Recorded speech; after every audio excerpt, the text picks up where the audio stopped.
urukundo ruri mu mucyo wa Sewuru. Sewuru ntiyigeze irara, nijoro ryabaga rituje, umutima w'uyu mujyi wahora gutera, amatara yo ku mihanda, imodoka zatambukaga buri kanya, amajwi ya kure yose yo mu mujyi wa Sewuru muri Koreya, byose byahuriraga hamwe bigakora indirimbo itumvwa n'amatwi gusa, ahubwo yanumvwaga n'umutima. Byaje kugenda uterero ku nkombe z'uruzi rwa Hani, aho amazi atambukira atitaye ku byishimo n'imibabaro by'abayarebaga, niho Park Min-jae yari yicaye uwo mugoroba. Ikoti rye yari arifunze neza cyane, amaboko ayashyize mu mifuka, ariko umutima we wari ufunguye cyane kuruta uko yabyifuzaga. Min-jae yari azi ikintu kimwe: iyo umuntu akunze acecetse, ko urukundo rurushaho gukura ndetse rukagira imbaraga. Yarebaga amazi, ariko mu by'ukuri areba imyaka yashize, imyaka yo kubika amarangamutima yose yari yarashize.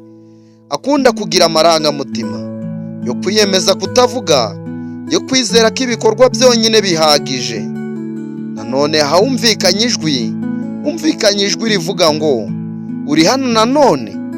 Ijwi ryamuturutse inyuma rimubwira ngo, uri hano nanone? Rimukuramo ibyo bitekerezo yari afite. Rim Jun-ho yari ahagaze iruhande rwe, afashe ikawa ebyiri nk'uko yabigenzaga buri gihe. Sewuru yose yari yuzuye abantu. Jun-ho yarakomeje, ariko wowe uhora uhitamo aha hantu honyine kubera iki? Hari ikintu hano gituma kikugarura buri munsi buri gihe, nta handi watemberera? Min-jae yaramurebye, amwenyura gake nk'umuntu umenyereye guhisha ibirenze byagaragaza. Niho numva ntagomba kwigira undi muntu, yasubije atuje. Nuko arangije aravuga ati, amazi ntayobya, aragenda niyo yaba arimo gutwara intimba. Amaze kumubwira ko amazi atayobywa, ko agenda niyo yaba ari gutwara intimba, Jun-ho yasetse buhoro buhoro, ariko muri iyo nseko ye yahise yibaza ikibazo giti, ese koko ibi koko mvuze nibyo birakwiriye? Yari azi inshuti ye, yari azi ko Min-jae atavuga byose. Nubwo umuyaga wahushye, mu kanya umuyaga warahushe uva ku ruzi, uzana impapuro z'ishusho zahungiye mu kirere, ziguruka ziratumbagira mu kirere. Min-jae yahagurutse vuba, atitaye ku magambo ya Jun-ho, azifata mbere y'uko zigwa mu mazi. Nawe unyumvire. Yahise abona ijambo rivuga ngo, mbabarira.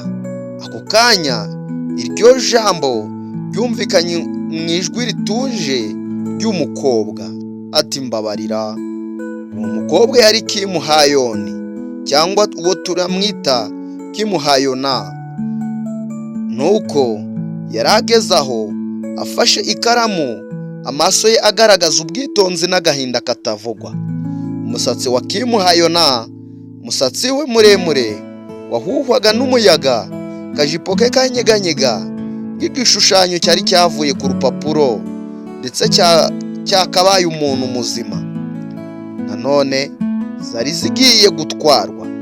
Min-jae yavuze amuha impapuro, aravuga ngo, izi mpapuro zari zigiye gutwarwa. Sinifuza ko ibitekerezo byawe bitakara. Ha-yeona yamurebye mu maso akanya gato karenze ibisanzwe, ngaho ashaka gusoma icyo atavugaga. Murakoze cyane, niko yavuze buhoro. Hari ibintu bitakara burundu iyo umuntu atabifatiye ku gihe. Nuko Jun-ho yumvise umutima we uteye cyane. Nawe unyumvire. Yamenye ako kanya ko uwo mukobwa atari nk'abandi. Nta n'umwe muri bo wari uzi ako kanya gato ko kahindutse intangiriro y'urugendo rurerure rw'amarangamutima hagati ya bombi. Iminsi yakurikiyeho izina Kim Hayona ryatangiye kuvugwa kenshi mu bitekerezo bya Min-jae ndetse na Junho. Yari umunyeshuri w'ubuhanzi ndetse ukunda gushushanya ibintu bitarebwa n'amaso gusa ahubwo n'ibyumvwa n'umutima. Byaje kugenda ute? Bagiye batangira guhura kenshi, rimwe ku nkombe za Hani, ubundi muri kafe ntoya y'Hongdae cyangwa muri kafe ntoya y'Hongdae. Hayoni yashushanyaga Min-jae akamwicara iruhande amufashe mu mutuzo. Junho akazana urwenya n'amagambo menshi, ariko hari undi wari uhari atagaragara cyane. Choi Subin niko yitwa. Subin yari umukobwa w'ituze ridasanzwe, yigaga ubuvanganzo, yakundaga amagambo kurusha amajwi. Yari azi Min-jae kuva kera, azi uko aseka iyo yishimye, azi n'uko areba iyo akunze. Cyababazaga Subin si uko Min-jae atamukundaga, ahubwo nuko atigeze amenya ko akundwa. Yamubonaga ko yarebaga Hayona, amaso ye akamurika nk'urumuri rutabonetse igihe kirekire. Buri gihe ibyo byamuteraga kubaza umutima we ati, ese gukunda mu mutuzo bifite agaciro? Niba ukunda atazigera abimenya, ese ibikoko bizagana he? Umunsi umwe ku munara wa Namsan, Hayona na Min-jae bari bonyine. Sewuru yari iri hasi yabo nini igaragara nk'inzozi. Min-jae Hayona yatangiye buhoro kuvuga ati, kuki wowe uhora ucecetse cyane? Min-jae yaracecetse ako kanya, ahumeka cyane. Umuntu ufite amagambo menshi yamunaniye kuyashyira hanze, kuko hari amagambo ahindura ibintu burundu. Yavuze ko kandi ko hari igihe umuntu atinya guhindura ibyo yakundaga uko byari bimeze. Hayona yumvise umutima we uhungabanye.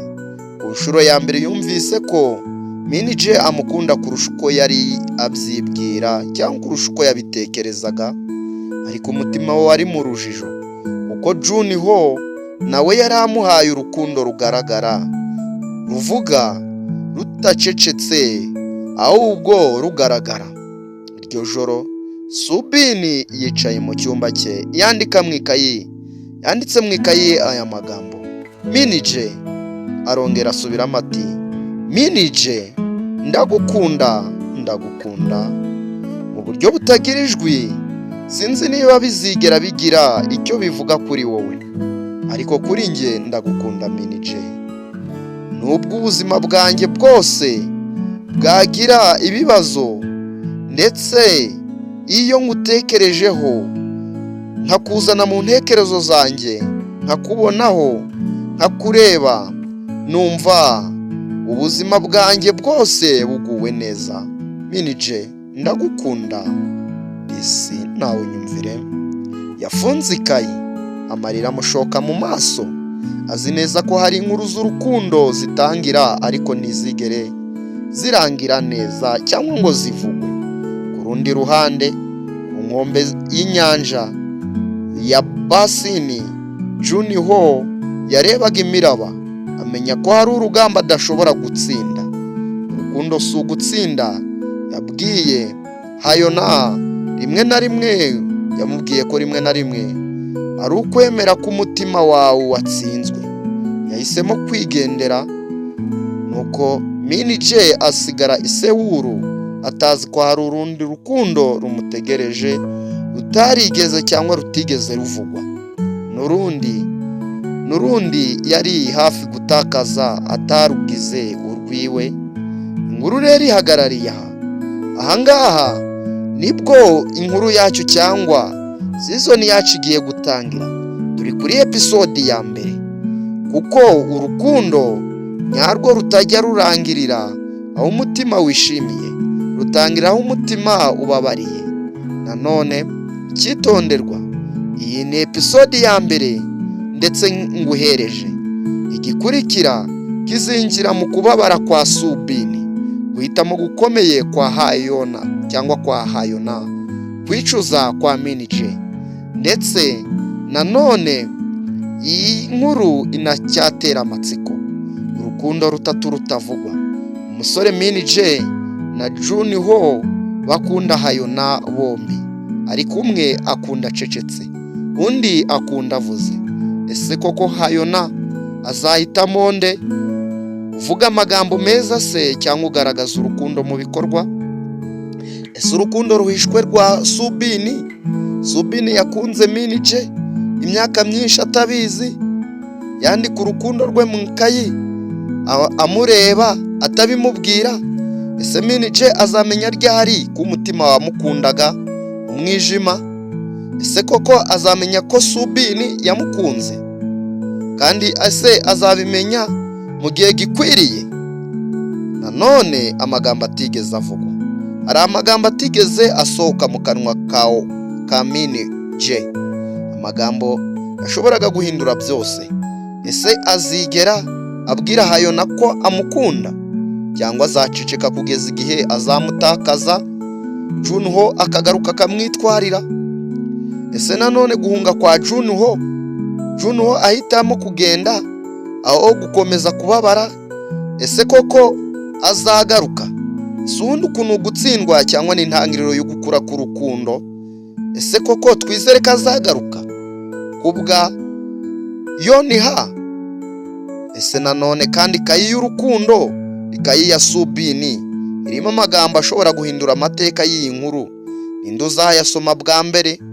Kandi se aya magambo azasomerwa igihe gikwiriye cyuko Subini yandikiye Minije ko amukunda? Nawe unyumvire. Ese ubu butumwa nanone butunguranye mu ijoro rituje, Minije yakira ubutumwa bugira buti hari urukundo rutigeze rupfa. Ese ubu butumwa buvuye kuri nde nanone? Ese kukibuje nyuma y'igihe kirekire gishize n'ubundi? Ese nanone guhitamo kwa Hayona? Ese Hayona ahagaze hagati y'imitima ibiri koko? Ese umwe umuha ituze undi umuha ibyishimo? Ese urukundo nyarwo ni uruguha amahoro cyangwa ni uruguha umunezero mwinshi? Ese undi Hayona akunda nde muri aba basore babiri hagati ya Minije ndetse na Junho? Nanone iyi nkuru irangiye hatamenyekanye, ndetse irangiye iteye amatsiko. Uwo buri wese ahitamo nawe urukundo ruherereye mu by'ukuri. Ese urukundo rutavuzwe rushobora gutsinda urwavuzwe, cyangwa igihe kiba cyararenze? Ndabakunda cyane cyane. Byabagezagaho iyi nkuru ni Fabien. Iyi nkuru ni episode ya mbere, tugiye kuyitangira. Ndetse n'uyikunda kumva ko twaguhereza episode ya kabiri, byandike muri komenti, ndetse unaduhereze like kuri iyi nkuru twise urukundo ruri mu mucyo wa Sewuru. Iyi nkuru ni inkuru ishingiye ku byabayeho. Ni inkuru yabonetse mu gihugu cya Koreya ku mugabane wa Aziya. Iyi YouTube channel ni Inkuru Nshyashya TV. Tubonane muri episode ya kabiri. Ndabakunda cyane cyane. Imana ibandebere cyoroshye. Ciao.